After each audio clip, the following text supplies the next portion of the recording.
Hello everyone, and welcome to Character Gallery. I'm one of your hosts, MasterOfTheLemons, aka Lemmy, and today I'm here with a guest host, MilkTankerMedia. Say hello. Hello, everyone. Thank you so much for having me on. Oh, absolutely. I'm super excited to talk about our character today, which is Oliver. Firstly, this is like the most high-profile character we've had on the show so far, where it's like, because so far we've been doing pretty minor characters. We've been doing like Salty, Daisy, so like, what would you say is a general overview of Oliver's personality? Who do you think he is, just kind of at a glance? Well, first of all, I think if it's not already obvious at this point, we should clarify that we are talking about Oliver the Great Western Engine and not the Oliver the Excavator. Yes, that would be a very different kind of episode, I think. All right, but yeah, so I think the general overview of Oliver, just to kind of recap his character, is he's a Great Western tank engine. He has most famously escaped from being scrapped with the help of a wonderful Sodor engine named Douglas. And he came to Sodor with his coach and his brake fan. At first, he had some struggles when he was on Sodor, just managing trucks and trying to fit in. But eventually, he did manage to take a stand for himself and kind of earn the trucks' respect. And now he has proved himself to be a very valuable asset to the railway. He works on the Little Western branch line with Duck. It's very charmingly named, and they wouldn't have it any other way. So that's my interpretation of Oliver at a glance. Yeah, I would say that pretty much nails who he is. And it's like, it's interesting is that most of the stories we have about Oliver are from that kind of Oliver the Western Engine arc where, like, he's come to Sodor and he's dealing with the trucks and he makes a fool of himself and all that. But, I think that most of the inspiration I take from Oliver and, like, what stories I use to kind of build my idea of him, it's honestly mostly from Escape and what he does there. That says more about Oliver than any other story that he's been in.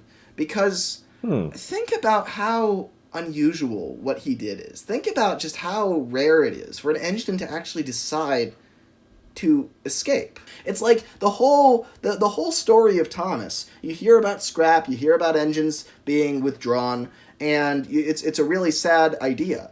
But then you get to Oliver, and you realize for the first time, wait a minute, you can just leave? You can just escape? That's a thing that can happen? And it's like Oliver he throws the whole system and turns it on its head. And you're like, wow, I didn't even know that was possible. No, it's really interesting that you bring that up. I had not actually thought of it that way, and I'll talk about this a little bit more down the line. But for me, really, the defining moments about Oliver are what happens to him after he arrives on Sodor. Interesting. But first, I do want to address, since we are talking about escape, part of what's interesting is what Oliver really represents to Sodor. And you hit on this a little bit. Never before have we really seen anything like Oliver doing this. And never since. It's now what is it? The 1960s. Dieselization is coming for real. We can't laugh it off anymore, like we did with Duck and the Diesel. This is now a real problem. And so what happens here is Oliver comes to Sodor and he makes this grand escape, this grand entrance, and he becomes a big point of discussion for what he represents as an engine. We see in the beginning of Oliver the Western Engine, Gordon and Henry and James are all talking about, they see him as a role model for bravery. Symbol is really the word, where it's like Oliver is just, he represents something to all these engines because they're terrified of dieselization. They're terrified of being scrapped. Even the engines on Sodor, who should know better and know that the Fat Controller would never do it, by the nature of being an engine, are still terrified of what's going to happen to them. Yeah, no, exactly. And they kind of hold him up on this pedestal as a hero, as what all engines should aspire to be. Yeah, and here's the interesting thing, is that, like, from Oliver's perspective, it's like, wow, these big engines are praising me. And meanwhile, what it really is that those engines, Gordon, Henry, and James, are so terrified and insecure deep down that Oliver is a breath of fresh air to them. It seems to me that Gordon is very impacted by Oliver. And I would think that this wouldn't be enough, usually, for Gordon to override his elitism towards tank engines. Oh, yeah. It's very strange that he does that. But I think what it is that Gordon is just coming off the news that his brothers have all been scrapped. And so then, seeing an engine arrive from BR, who basically stuck it to them and beat them and came to Sodor anyway, I think that means a lot to him. You know, just a small victory after this devastating loss would mean so much to him, and he would idolize Oliver for it. And I think they do touch on that because, you know, right at the beginning of the episode where Oliver has just come back, the one after Escape. I'm blanking on the name right now, but you know what I'm talking about. The opening scene of that episode is Flying Scotsman departing from Sodor and Sir Topham Hatt asserting, "We will always be a place where real engines will have a home." Yeah. And I think it's this idea, and then Oliver coming, that really kind of cements the idea of Sodor as a safe haven for steam engines, and for engines of all types later down the road. And that's really a theme that gets played on a lot later in the series. So it's kind of a huge turning point for what Sodor is as a place. Right, I mean, remembering that the Railway series started in an era where steam engines were still around, right? It wasn't always a thing about a bygone era. It used to be modern day. And so as we slowly got to the 60s, where now real-life steam engines are disappearing, and you know that Audrey writes realistically, you start wondering, well, hold on, is he going to scrap the engines? Is this where the story ends? And then it doesn't. That is the part where it breaks from the rest of the world. Sodor was normal until the 60s. That is the point at which it became a very special place, and where it really became different from every other railway, and that it just refused to die. It had this enduring spirit. And who better to represent that spirit than Oliver, who really just, he stuck it to BR, he refused to be scrapped, and he risked life and limb to go to Sodor and accomplish his dreams. I mean, it's an incredibly powerful idea.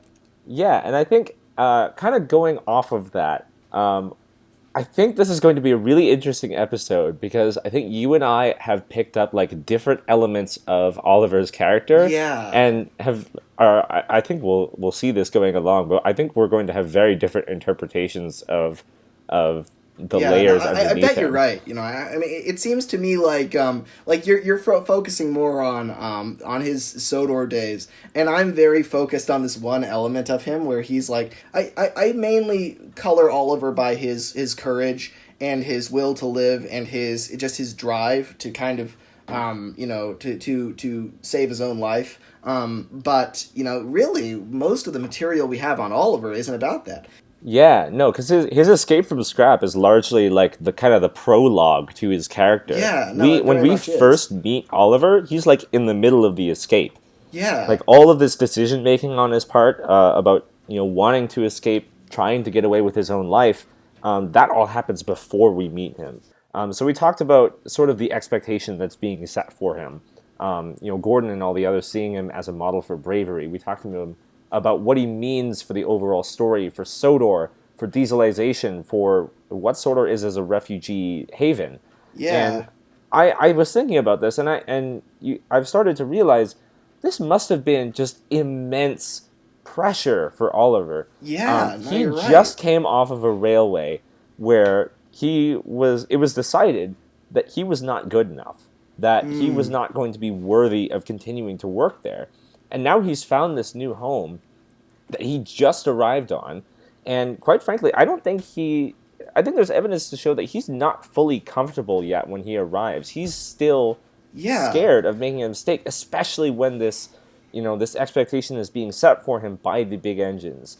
The story describes it as, it's going to his funnel, and he's becoming overconfident and all of these things. Yeah. Personally, I don't really buy that. Really me neither. Oliver never really struck me as an arrogant engine. Yeah, I think what's happening either. is he's starting to, this expectation is being set for him, and he is trying too hard to live up to that. Yeah, trying. I think you're right, especially because think about it. He has just what he has just endured. I mean, he's been near death, right? He was about to be scrapped, and now. I mean, he's going to do everything in his power to make sure that never happens again, right? So if that means really emphasizing the qualities that they value about him, he's going to do it, right? Because he's a survivor. If I could describe Oliver in one word, I would describe it as survivor. And it's the fact that he comes back, he comes to this railway, And they send him all these signals about, hey, we love these things about you, right? So of course he's going to amplify those things, because exactly. why wouldn't he? He wants to live up to what he thinks he's supposed to be. He wants to be the hero that everybody is calling him. And deep down, I think he's terrified that if he isn't that, he's going to lose his place on the railway. He's going to lose his home again, and this time he might be scrapped for real. And he's really scared of making a mistake. He was just rescued, and he wants to prove that he was worthy of being given a second chance. And I think we really see this, especially post his accident. Yeah. At the turntable, when we first see him and Toad Stands By, he is just shattered. He's dejected. He's humiliated. He knows that first of all, the trucks are going haywire, and he knows that all of the increased antics is his own fault. He sees it as his own fault for being careless. Because they've really pounced on his humiliation and targeted him, and taken that as an opportunity to grow bolder, to the point where even none of the other engines can really keep them in order. There's a moment in that story where the other engines are like, "We're really sorry, Oliver. We can't do anything." And he says, "It's my fault. I should have known better." Yeah. And it's in that moment that I think we really see, he feels like he's let everybody down. Yeah. Now, I never thought about this before, because I had thought before that I think Oliver would be a little bit uncomfortable when he first arrives, but I didn't think about the fact that he's trying to live up to everybody else's expectations, which of course he would be, right? That makes perfect sense for who he is as a character. Like, he's very lucky to be saved, right? And everybody there, like, they've done a great thing for him. But at the same time, I think it's a little bit unfair the way they treat him. Because think about what happens. Oliver comes to this island, and then they immediately just paint him back up in Great Western colors. They all praise him. They all say, oh, how great you are. Tell us about your adventures. Tell us about what you've been doing. Tell us. And it's like, think about what he just endured. Think about what he's gone through. He probably has PTSD. Don't badger him about what he's been enduring. I mean, like, you give him some room to breathe, Don't just treat him like everything's normal, like he's back to the 30s all of a sudden. And, like, he's gone through some serious stuff. He's probably pretty traumatized by his experiences. I mean, he almost died, right? So, like, don't, you gotta treat him with more compassion than that. And I think the other engines are a little bit sheltered. Like, they don't realize fully. Like, I don't think Donald and Douglas would badger Oliver with these questions, really. And I think Douglas, because of his compassion for Oliver and seeing just how, knowing exactly what that feels like, I think that's why Douglas acts so quickly. And notice, Douglas knows the exact right thing to do, like right when he meets Oliver, because he knows what he would want to happen. He just wants him to get out of there. That's the first thing that needs to happen. Nothing else matters, to get him out of there. And meanwhile, other engines, Gordon, Henry, and James, they don't know what it's like. The closest that they've come is Henry was, like, in danger of being scrapped when he was ill. But even then, that was never, like, a glaring threat. He was never, he was never in a siding ready to be scrapped. The other engines don't get it. They don't know what it's like to be in that situation. They don't know what it's like to really, truly fear for your life. And with Henry, that was sorry to interrupt, but with Henry, that was also more of that was a personal thing. Yeah. That was like, you're in trouble because you're sick, because you personally are having struggles and having problems. Yeah. It's different with Dieselization and with Oliver, because it suddenly becomes, you're in trouble because of who you are. You didn't do anything wrong other than existing, that is a crime worth punishing. Yeah, exactly. I mean, it's the entire system that he lives in is built to destroy him. And that's terrifying, because there's no way out of that, right? I mean, the only way you survive that is literally deciding to break all the rules and escape, to get out of there. It must have just taken everything out of him. It must have taken a lot of willpower. I mean, because think about how everyone would react, right? Finding out that Oliver was going to run away. Because at least a few engines had to have known. And they probably would have been like, oh, you're never going to make it. Are you serious? You really think that you're going to be able to escape BR and run away to Sodor? You're not a storybook engine, Oliver. You're a real locomotive. You don't stand a chance. Cough. Yeah, they all would have acted that way. And Oliver would have had to ignore all of them and go anyway. And that's very impressive. The fact that he's that much of a free thinker, that he would have that much confidence in his own opinion that he would be able to do that, because other engines I think would cave under the pressure and think maybe I shouldn't run away, maybe there is no chance of it. Oliver just refused. He's just like, no, I'm going. I have to go, right? And he's in that default survivor mode. I know it's interesting, because I think I'm actually going to disagree with you a little bit here, and I'll give you my reasoning in a second. So what we see in Toad Stands By is another moment where Oliver is kind of at his lowest point. He's humiliated, he's dejected, and he's done everything wrong so far, or at least he interprets what he's done as being wrong. I might know where you're going with this, but keep going. So what we see, I think, is this moment where we have, with some encouragement from Toad that I think is very important, he decides, you know what, this is my fault, but I'm going to clean it up. I have to put things right. And it's in this moment that I think he really comes into his own, because he's putting things right no longer so that he can live up to this ideal of being a hero, but just because he thinks it's the right thing to do. And I think this is really the episode that should be called Oliver Owns Up. Because this is the moment where he's trying to make up for his own mistake with the trucks. And he's still nervous to go out and to do the thing, to put Scruffy in line. You see it in his face, and in the way he looks at Sir Topham Hatt after the deed is done. He still thinks he could lose his place here if things go wrong. But he does it anyway because he thinks it's the right thing to do. And ironically, it's in that moment, I think, that he becomes more of a hero than ever he was before. Because of his intentions. It's because of his intentions. And this is why I think this is Oliver's defining moment. The moment he stands up, the moment he stands up against Scruffy in Toad Stands By is what I think really defines him. That is a really powerful moment. And I definitely see your point there. The thing is, I could even see that working with my concepts as well, just because the thing is, the more I think about it, the most impressive and noteworthy thing Oliver's ever done is his escape. And I think just all the engine's responses to that would kind of reflect that. However, I think that's him running on instinct. I don't know if Oliver would have known he was capable of running away before he was actually put in a position where he had to. Yeah, I think it was really a moment of desperation, a moment of last resort. And I kind of get more the sense that, Oliver, he didn't want to run away. He wanted things to get better. He thought things could get better. But I like to imagine that there was a moment where Toad said, okay, no, this is not going down. Mr. Oliver, we gotta get out of here. And that's where I really thought you were going with it earlier, where it's like, I was thinking that you were going to say that the escape was Toad's idea.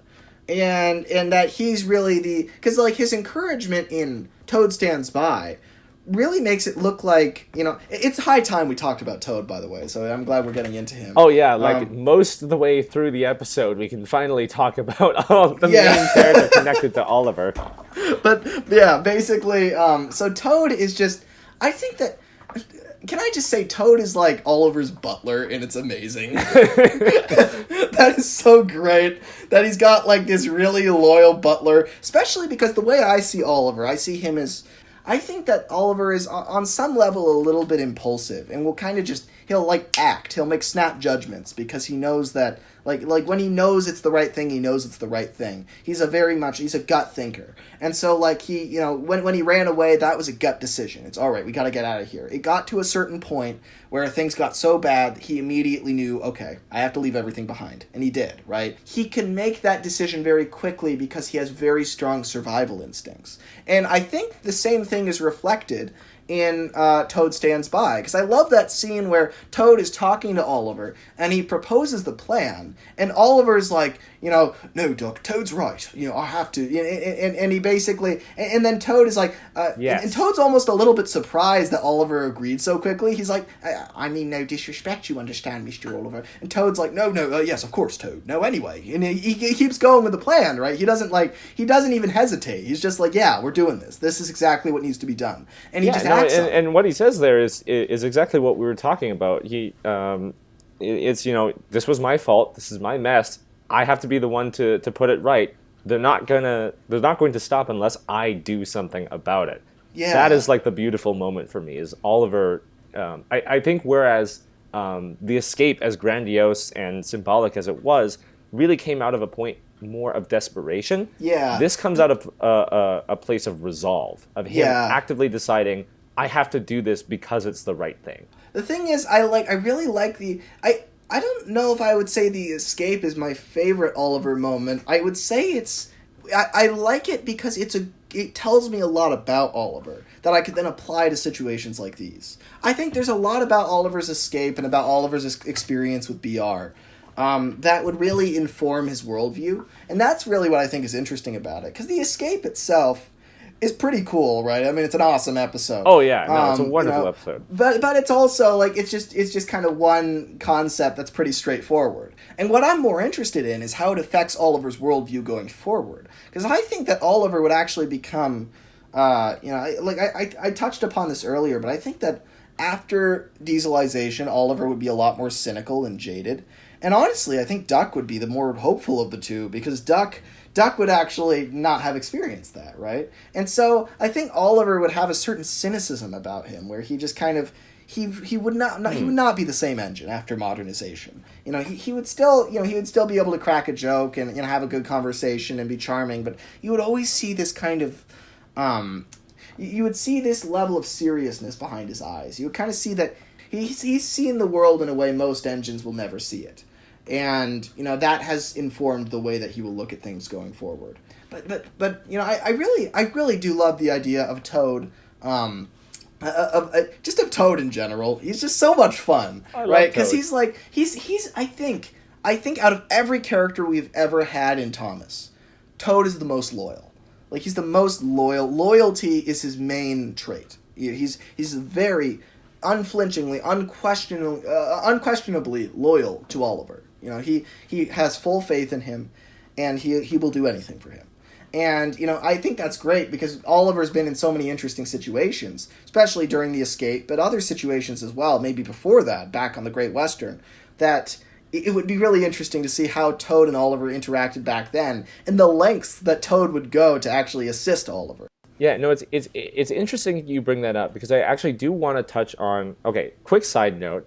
I did rewatch Snow Engine before I was watching this. Really weird episode for Oliver as a character. But just quick plug, the Angelus narration is freaking hilarious, and everyone should go and rewatch this episode again. Toad in that episode is like the best thing I could have ever asked for. Anyway. I do really love that episode, though, and I think it adds something, which is that Oliver is, the idea that Oliver hates snow is like an interesting idea. It could be... I kind of have this gritty approach to Oliver, so I would do this, but, I almost wonder if it's like, back in the late days of BR, there wasn't enough shed space, and they would leave their engines out in the cold.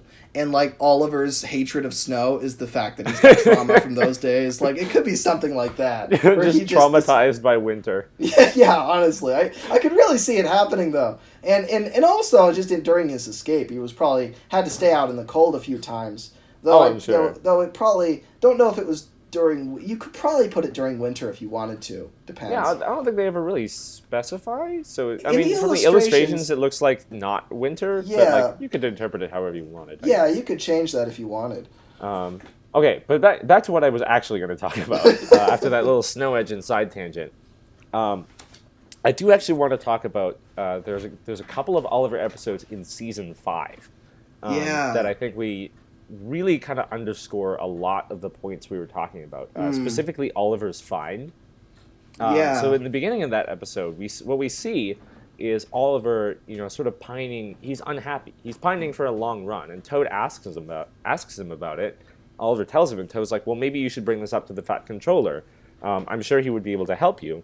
And there's this line that the narrator says, and but Oliver said nothing. He just grew unhappier. Which I thought was really interesting. That's a great example, because the thing is, Oliver, I don't think he'll ever be fully comfortable asking the Fat Controller for anything. I think he feels like he's been given too much, where he's Oliver, the Fat Controller saved his life, right? Oliver is indebted several to him times, forever. in fact. Yeah. And so it really just, Oliver cannot bear to ask for any more. You know, he thinks it's not right. You know, I mean, he's already, the Fat Controller has given him a greater gift than anything he could possibly give him. He can't ask for any more. And so luckily you have Toad there, who isn't really worried about inconveniencing the Fat Controller to a degree. He's like, the thing is, I think Toad has, you could even say that Toad's priorities are out of order, but he has very strong priorities, where Oliver is his number one priority, and everybody else comes like way below. And he's still a very kind brake van, and will do a lot, and is very loyal to the railway and the Fat Controller and the other engines. But Oliver always comes first. And so this was my evidence, or part of my evidence for why I imagined Oliver's escape being a little bit more of Toad's idea and more of like a desperate act that Oliver tried to. We see in this episode, he doesn't want to cause trouble. He doesn't want to complain. He doesn't want to make it seem like he's unhappy here. I think it might be some of that, still that lingering fear. But what we see is Toad being really the one to take action. And you talked about Oliver being, impulsive. I see that a lot more with Toad, especially in Busy Going Backwards.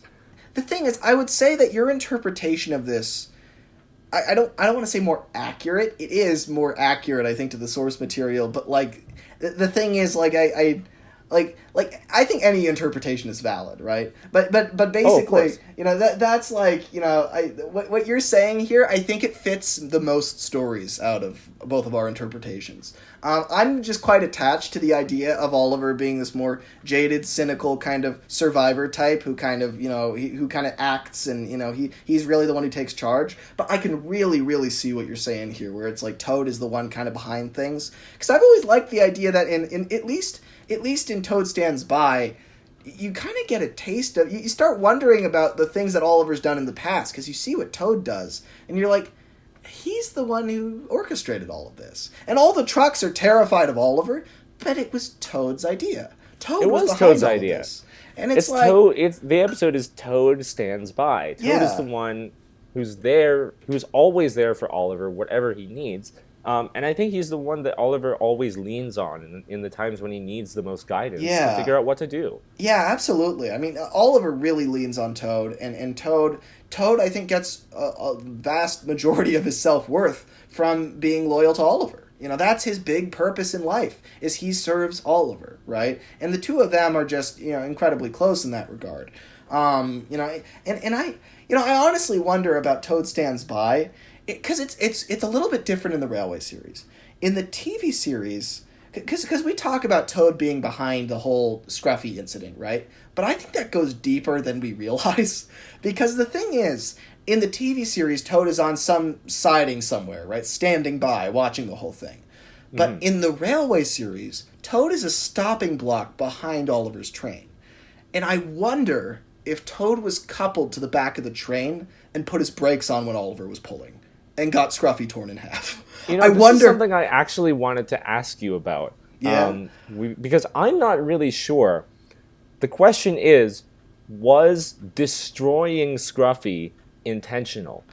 I think it was. I think that Toad's capable of more than we give him credit for. Because again, it goes back to, I think that Toad's main priority is Oliver. And if he sees somebody ruining Oliver's life, he's going to take some serious action. I think that, Scruffy I almost see like a mob boss. He's in charge of all the trucks. He's orchestrating tons of accidents a day. He's a monster, right? And Toad sees this guy. And he feels, it's interesting, I always thought to myself, why did they make Scruffy a private owner wagon? It's because he's not owned by the railway, therefore Sir Topham Hatt can't really hold him accountable, and that gives Scruffy more empowerment. He feels more... he feels invincible, actually. That's really smart. Yeah, I love that. That makes so much sense, because it's like, I read it earlier and I was just thinking like, okay, I think it's like a source of arrogance that makes him different. But that's even like deeper, where it's like, that makes a lot of sense. That, Scruffy would be, the Fat Controller can't really do anything. Somebody else owns him. Until the moment where Scruffy is destroyed, and then Sir Topham Hatt is able to come over and say, see, look, this truck was not in proper working order. We cannot be held accountable for this. It's your fault. That's probably why he's so happy about it, is because he can actually finally stick it to, that company and say, okay, look, your truck is unsafe. It is not in working order. This is not on me. That's fantastic. But yeah, to answer that question, to answer your question, I legitimately think that Toad planned for Scruffy to be torn in half, and and it sounds dark, and it is pretty dark.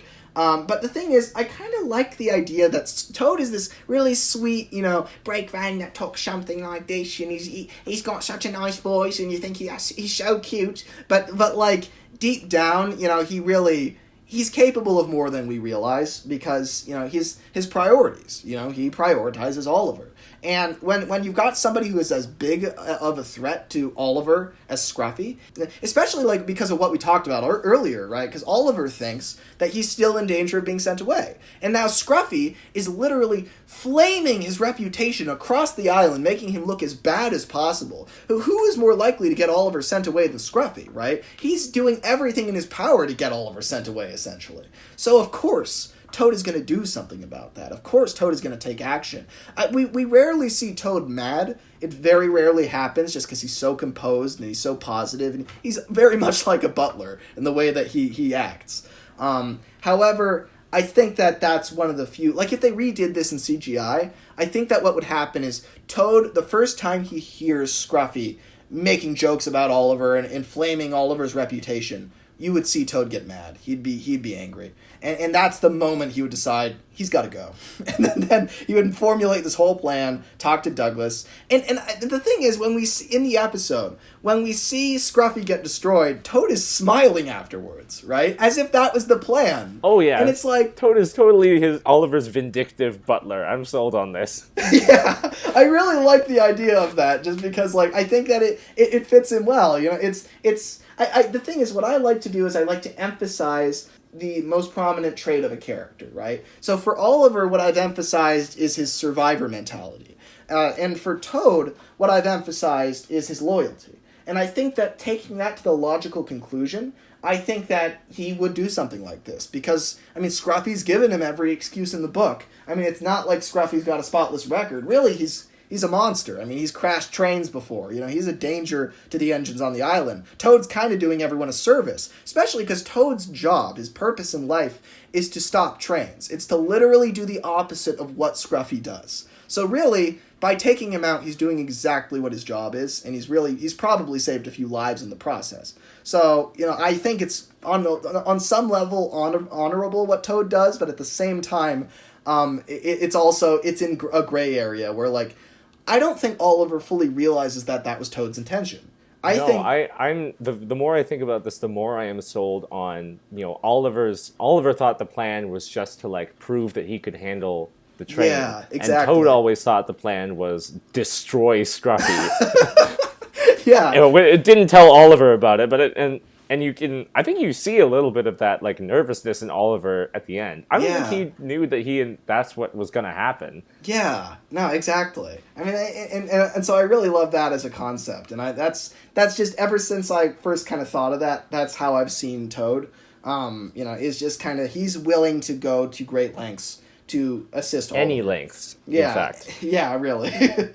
But yeah, so there are a few other characters really that we should cover if we're talking about Oliver. We touched upon Duck a little bit earlier. We all kind of assume that Oliver is a kind of a Great Western fanatic too, that he really cares about the Great Western and that he really respects it, and just because that's what we've been shown through Duck.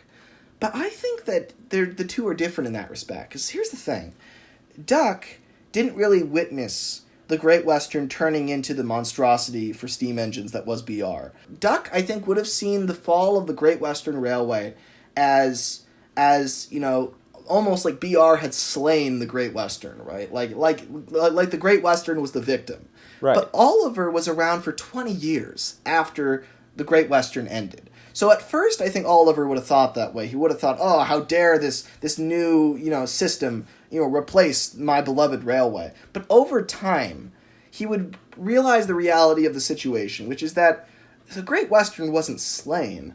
It abandoned him. it basically it gave up. The Great Western forfeited its power and its identity to this greater entity, and that entity destroyed Oliver's life, killed all of his friends, and forced him to run away.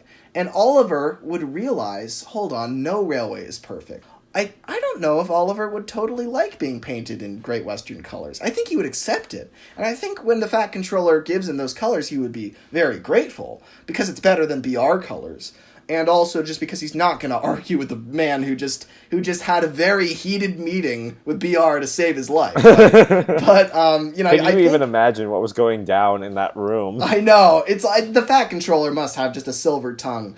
The fact that he could purchase a stolen locomotive, he must be very, very good at convincing people. And also that, in general, I think that I don't think Duck and Oliver, I think they'd argue a little bit sometimes. Like, I think they get along pretty well on a day-to-day basis. But think about their vastly different perspectives and worldviews. Because Oliver is essentially this rebel who decides to break all the rules because he realizes it's the right thing to do. And Duck is meticulously abiding by every single rule in the book, to the point where he could probably, if he had an employee manual, he could cite specific chapters to you because he knows the rules so well. And it's like, Duck, obviously he thinks it was the right thing to do for Oliver to save his own life, right? He agrees with that. However, Oliver's rebel mentality isn't going to end there. Oliver is going to analyze every situation. He's going to point out flaws in the system. He's going to say, well, this rule isn't fair. This rule isn't fair. Well, we shouldn't do this. Why can't we shunt the trucks this way? Why are we doing this? Why do we do it this way? And Duck would be driven crazy, because Duck would be like, because that's the rule. We follow the rules on this branch, Oliver. That's what we do. And it's what I think captures this perfectly? I don't know, did you ever see, I think it was TARDIS Rescue did an episode with Duck and Oliver had the two-toned whistle or whatever it was? That sounds vaguely familiar. I haven't seen it in a while, though. But there's a moment where Oliver's like using his two-tone whistle, and one of them is supposed to be like an official like emergency whistle, and Oliver's just like, do, I can make music. And Duck says, I remember that now. Yeah, you're right. Do that. This is not the Great Western way. And Oliver says, but we're not on the Great Western, Duck. And it's a beautiful moment. Yeah, I remember that now. That nailed it. That was really good. Not canon, but I think effectively represents like the relationship between those two characters and their worldviews. They're just so different, right? They come from totally different places. Duck follows the rules to the letter, and Oliver has no loyalty to them whatsoever, and will do what he thinks is right.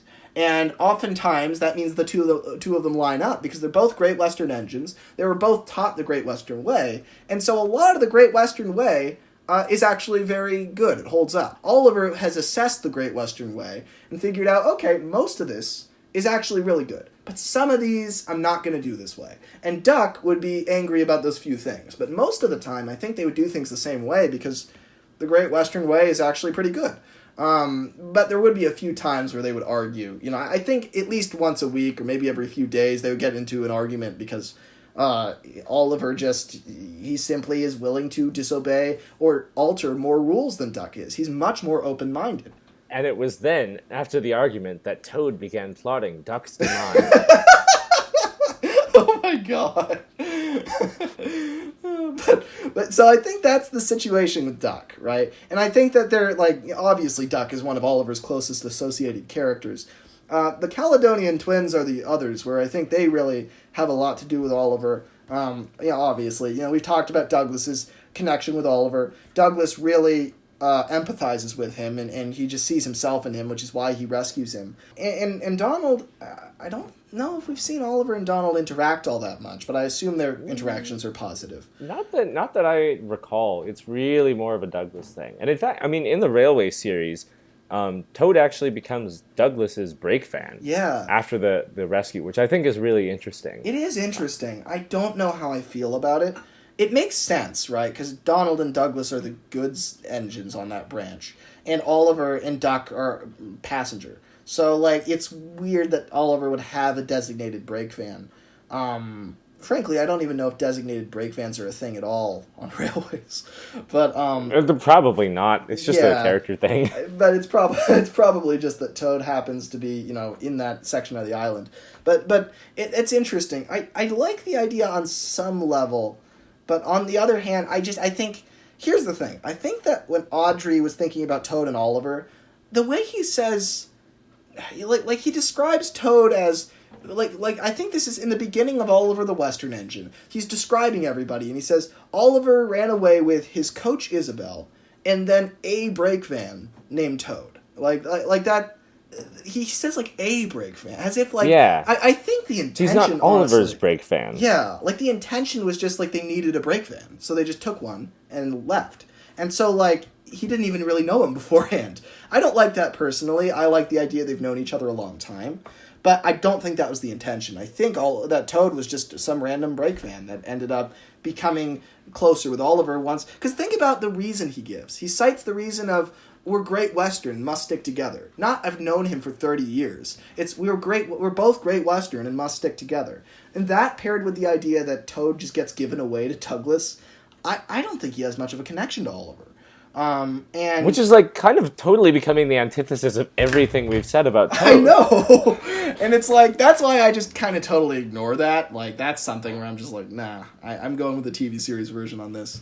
I mean, so I wonder if there might be like a way this works though, because I imagine that like, even if Toad and Oliver didn't work a lot together, they may have still known each other on the Great Western.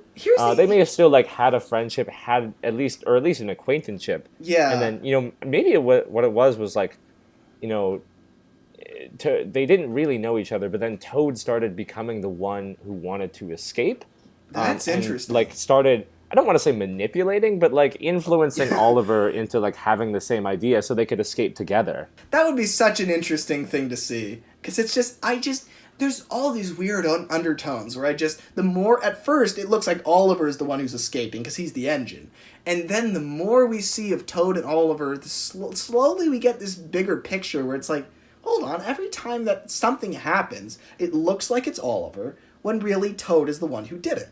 So it's like, well, hold on. Toad wasn't responsible for the escape, was he? And we start wondering, but it's like he very well could have been. And, it's such an interesting concept. But yeah, the thing is, I think that could work, where Toad is literally, I think it's quite possible that Oliver and Toad didn't really know each other that well before the escape, but Toad was, like, in his yard, and, like, they were acquaintances, right? Kind of like the same way that James would know Annie and Clarabelle, even though, like, he isn't super close with them. Sure. And so, basically, Toad is in that yard, and, then they know each other well enough so that there's some pre-existing foundation, and then when the escape happens, that's when things really kind of start to pick up and they grow a closer connection. But what I've always thought is that I think that Oliver is closer with Isabel than he is with Toad. I think it's interesting. I will note here that this is pretty much the first time we've talked about Isabel in the entire episode. Yeah, that's the thing, because she's so not intertwined. She's a separate part of his life, right? Because the stories we talked about with Oliver are all goods related, and she's passenger, so she's kind of the other side of his life. But I honestly view them, I'm a little iffy on this, but I think I view them as like best friends. Like they've known each other a very long time, longer even than Oliver and Toad have known each other. I mean, I really think that Oliver and Isabel are very close. It's really hard to say because we don't get a lot of Isabel at all.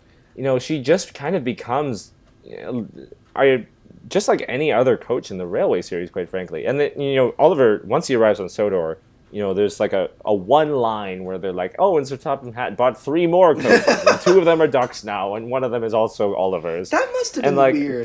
It never really gets addressed. They don't carry over into the TV series. Yeah. They barely have lines other than oh no, oh what's happening? You're going too fast. Every other freaking coach in the Railway series. Everything that I think about Isabel, I think is just inferred from the fact that it speaks louder than anything else that could possibly be said that Oliver decides to bring her with him. I think that's a big deal. I think that the fact that he escapes with her. I mean, first of all, she's going to make it more difficult to escape, right? The more you bring, the harder it's going to be. But he does.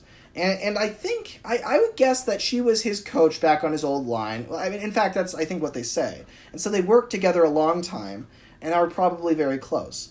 And here's the interesting thing.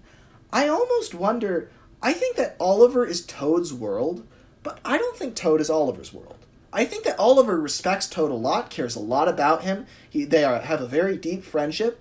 But I think Oliver, really, Isabelle is his world. I think they are very attached to each other. They're very close.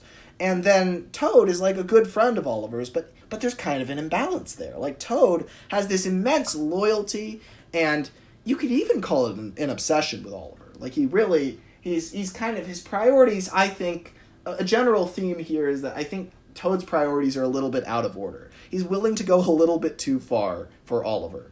And meanwhile... I wonder then if what has happened is, maybe they had an acquaintanceship on the GWR, but really the reason that Toad is so attached to Oliver now is because Oliver helped him escape.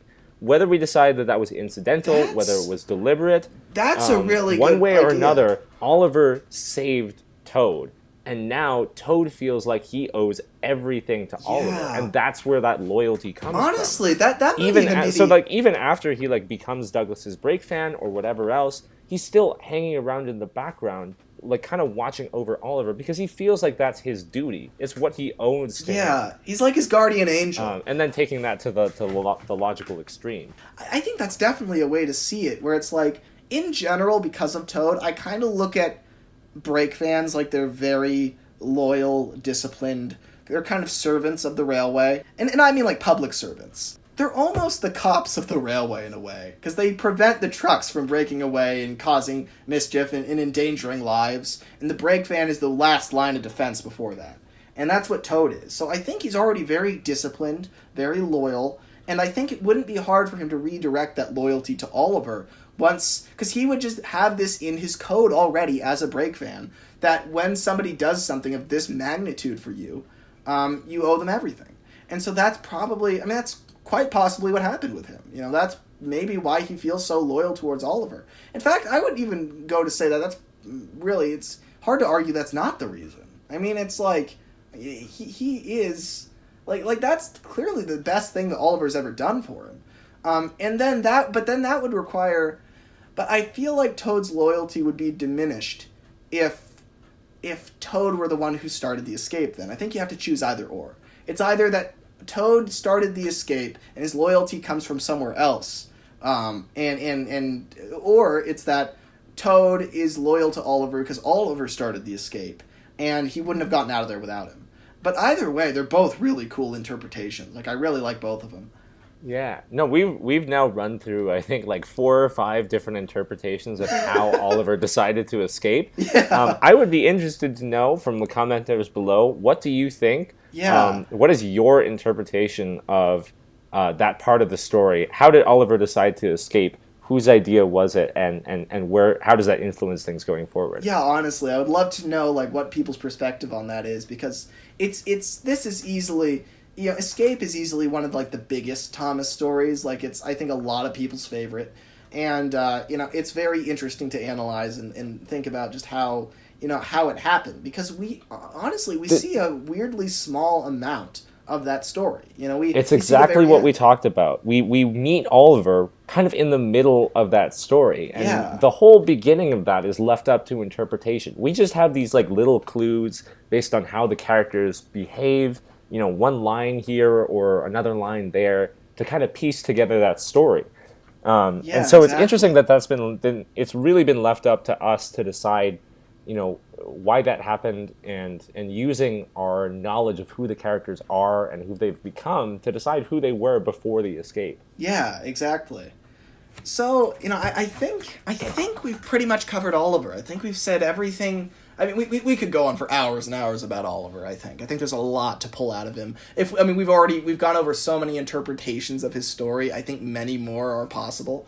But I think that we've done a good analysis of Oliver. I think we've gone over enough that I can say, we've covered him adequately. Yeah, there's so much to dig into with all of these characters, but Oliver in particular is just a just a wonderful and fascinating character. Yeah, I think this was really interesting to see the progression. Oh yeah, I think both of us, came in here with very different ideas about who Oliver was, and I think both of us have, kind of learned some things and picked up new perspectives that we weren't thinking about before. I know. I really wasn't expecting to hear some of your ideas that you had. And it's just like, they really, I look at the story. The coolest thing about this is that when you get a new perspective, you read the same story, but it reads differently. It gives you kind of a new take on a really classic tale. And that's the neat thing about it. So, I'm really happy that you could come on Character Gallery today. It's been a lot of fun. And I think we've done Oliver justice today. So thank you very much for being on the show. Well, thank you so much for having me. This has been a real blast, and I hope I get the chance to come on here again in the future. Oh, definitely. I'd love to have you back at some point, because this has been a great conversation. All right. So, thank you, everyone, for watching. This has been Character Gallery. I'm your host, MasterOfTheLemons, a.k.a. Lemmy. And I'm MilkTankerMedia. And thank you for watching. Bye, everyone.